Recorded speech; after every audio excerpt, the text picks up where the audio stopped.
From the outside, you would have thought my life was perfect. I was a top leader, my team was hitting impossible goals, and I'd rapidly grown a tiny training team into a fully accredited academy. On the outside, I looked like a success story, especially as our 3 children were still young at that point. But the reality was, secretly, I was hitting rock bottom. What nobody saw were the nights where I'd spent staring at the ceiling, completely unable to sleep, and the headaches that would start like clockwork every single day around 2 p.m. I felt numb and completely disconnected from the passion that had driven me for 25 years. It looked like success, but honestly, I felt like I was drowning.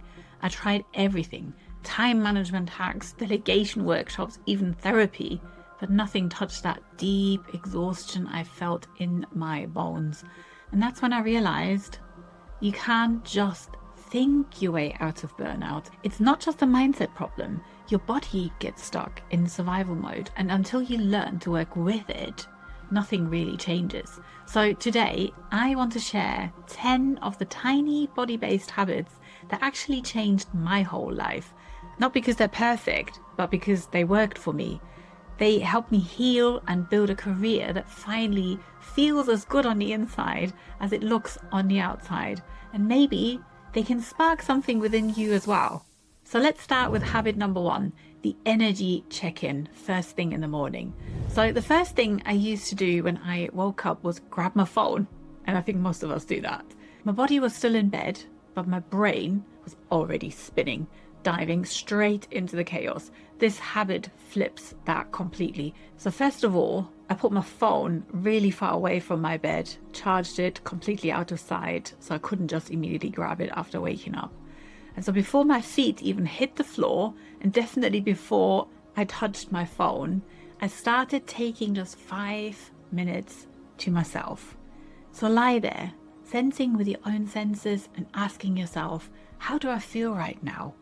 Is there tension anywhere in my body? Is my stomach probably already in knots? Am I feeling anxious? Or am I feeling absolutely tired? Are my energies already spiking and overactivated? Or am I totally underactivated, really tired, can barely wake up and barely feel myself because of that deep exhaustion? So are my energies over or underactivated right now? The goal then isn't to fix it, it's just to notice. For me, this was almost like putting on glasses. Suddenly I could see I stopped pushing through the exhaustion and could start my day with intention, not just reacting to whatever fire was burning. Then habit number 2, set clear boundaries on work hours. As a leader, the work is obviously never done. The pressure is to be always on, and it's huge, and for years I wore my long hours almost like a badge of honor, but honestly it was just breaking me down. So I made a non-negotiable rule. My workday started at 8 a.m. but sharply ended at 4 p.m. No meetings after that time, and no more emails from the dinner table. No more one last thing at 10 p.m.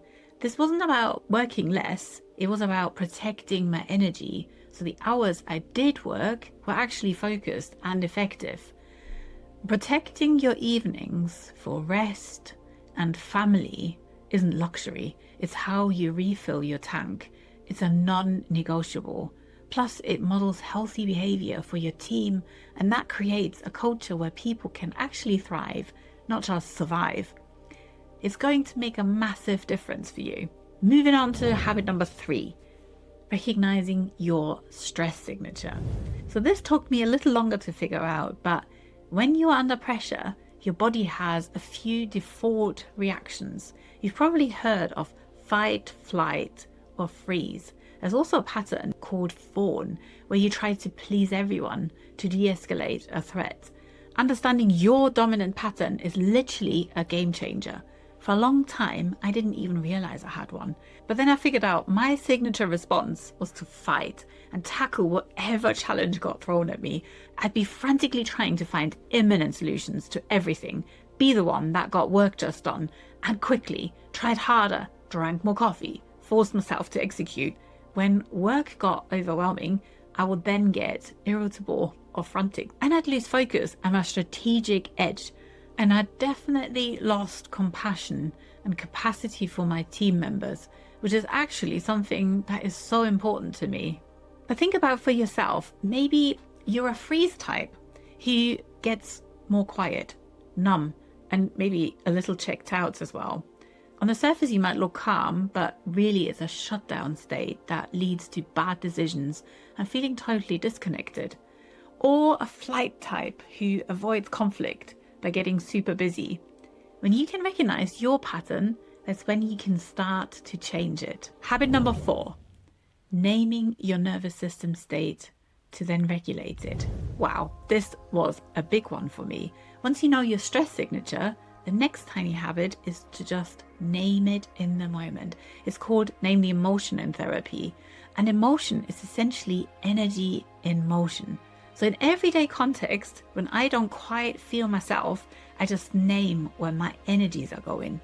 When I'd feel frantic thoughts or even overexcitement creeping in during a big meeting, I would silently say to myself, okay, I am in that fight state right now, ready for action. I need to calm these energies down a bit. Just naming it does something that feels literally like magic. It creates this tiny gap between the trigger and your automatic reaction. And in that gap, you get your power back. You can take a moment and choose how you want to respond instead of letting your old programming run the show. There's such a big difference in reacting compared to responding. Okay, so really quick, if these ideas are resonating with you and you're a high achiever who wants to feel more energized and effective, hit that subscribe button. I share practical strategies like this every single week for people who are ready to thrive and want to tap into their best energies. And your comments, likes, interactions with me here allow me to put more of my energy towards it. After the video, let me know what resonated, what questions you might have, and what else you would really like help with. Right, okay, let's now move to habit number 5. Delegate with trust, clarity, and inclusion. I have to be honest, in my early leadership career, I used to be a classic micromanager. I thought if I wanted something done right, I had to do it myself. This is such a trap, and it's a direct path to being completely overloaded. Learning to delegate effectively wasn't just about getting the heavy load off my plate, it was about empowering my team and building capacity. I had to learn to let go and let more junior people move into responsibilities, which, by the way, positively surprised me on all occasions. I realized that all I had to do was being crystal clear about the outcome I wanted, but then letting them figure out the how. This did 2 things. It freed up my energy and it showed my team I trusted them, and also built their confidence and capacity. It also taught me something about my team meetings and innovation. Asking juniors first before my go-to senior experts in the room brought in much more diversity, and I discovered talent, skills, and assets in my team that I would have overlooked before. All of this builds what is called psychological safety, where people feel like they can take ownership. Your job as a leader isn't to do all the work, it's to create an environment where the best work gets done. Right, moving on to habit number 6 now. Prioritize recovery as deliberately as meetings. So look at your calendar. It's probably packed with back-to-back meetings and deadlines. But where is the time for you to recover? I started scheduling recovery breaks like they were non-negotiable appointments. A 15-minute walk without my phone, for example, or a 10-minute break just to sit and look out the window. I put them in my calendar every week now, so they are as real as a meeting with a key stakeholder. Recovery isn't something you do when you're done. It's a critical part of performing at high levels throughout the day. These little pauses help your body shift out of that high alert, go, go, go state. These micro holidays in your day compound much faster and more positively than you think. I schedule them with a bright color and a nice symbol in my online calendar.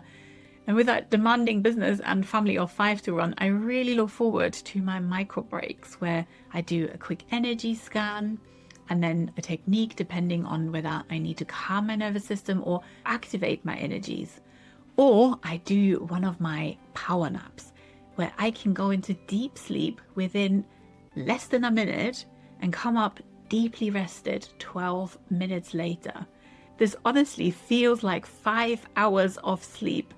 If you're curious and you'd like to know more about this, leave me a comment and I can create a video how I taught myself how to do this.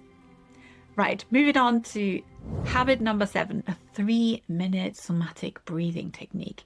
This is a deeply soothing practice that is highly effective as well. Before a tough conversation, my heart would start pounding, and I bet you know that feeling too. But instead of ignoring it, I learned to use that as a cue.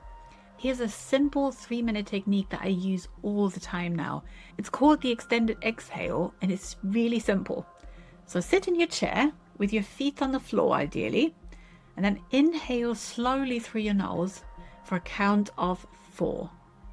And then hold it for about 7 counts. And then exhale slowly through your mouth for a count of about 8, making a soft washing sound. Or if you're by yourself, you can make this even more powerful by sighing out loud. This activates the vocal cords and your vagus nerve, which deeply calms your nervous system. Most of all, that long exhale is key to activate the calming part of your nervous system. And by the way, don't worry too much about the exact counts of breaths. Just make the exhale much longer than the inhale. And repeat this just 3 or 4 times now, which sends a powerful signal to your brain that you will be okay and that it can help you shift out of your frazzled state in just a few minutes. And with more calmness and clarity, that difficult conversation might actually go better than you expected.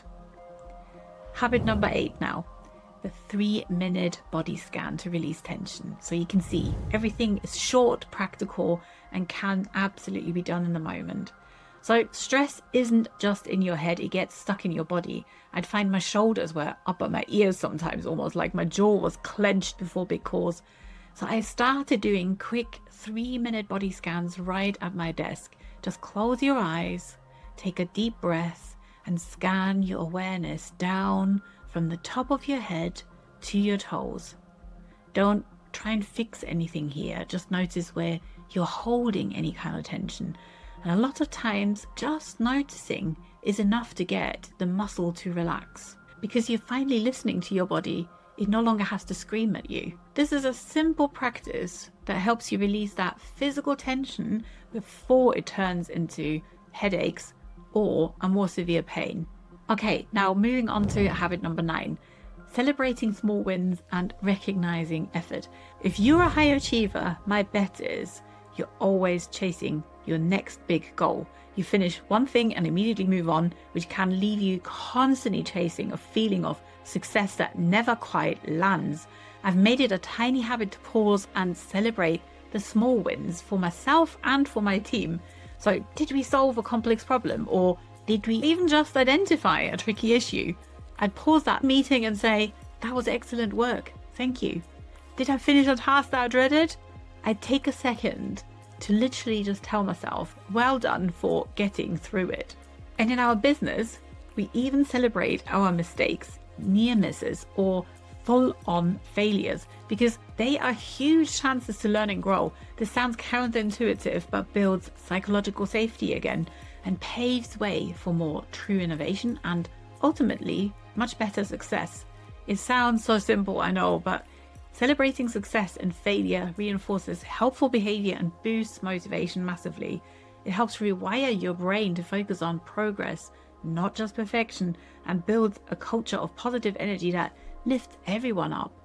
And then finally, number 10 now, end the day with a bit of gratitude, time for reflection, and a plan of 3 for the next day. So just like we start the day with intention, we need to end it that way. I used to work until I couldn't keep my eyes open, then collapse into bed with my mind still racing. Now the last 30 minutes of my workday are for reflection. I close my laptop and everything else and then ask myself some questions. What went well today? What energized me today? What didn't work? I make physical notes in my dotted notebook, which I love. For some reason, I jot down my best ideas so much better on these dotted line ones. And then I write down the top 3 things only I need to really focus on the next day. Everything else goes into a separate, different column. But that sets me up so much better for the next day for focus and success. And I know that 30 minutes probably sounds like quite a lot of time, but is so worth it in my experience, because you clear your working memory capacity by loading it off onto this piece of paper. It helps you sleep deeper and then waking up refreshed again. So sets you up for so much better success the next day. You might want to use a different form of capturing these thoughts, but make sure you offload it somewhere so your mind can come to rest. So maybe try that out and let me know how this works for you. So there you have it. 10 tiny but mighty habits for more happiness and true work-life success. These 10 habits aren't another overwhelming to-do list. They are tiny moments of rest and regulation that you can sprinkle throughout your day. They don't take more time, just a bit more awareness. For me, they were the path back to myself and my best energies. They didn't just end my burnout symptoms, they changed my leadership. And I became more present, more empathic, and more effective in every aspect in my life. I'm definitely not the perfect leader or mother or wife, but I've developed massively since my burnout 6 years ago. I finally built a career and a business that feels good on the inside. Because true success isn't just about how much you can endure, it's about building a life that energizes you. It's about leading from a place of inner safety, inner strength, and subtleness, not just from an empty tank. Now, I would love to hear from you. What habits have you maybe built that have changed your life? Maybe it's something simple. Maybe it's something quite unique. Share it in the comments. I'd love to hear about it, because the more we share, the more we all grow. And if you're listening right now, here's my challenge. Don't try all 10, just pick one. Try it this week and let me know how it feels.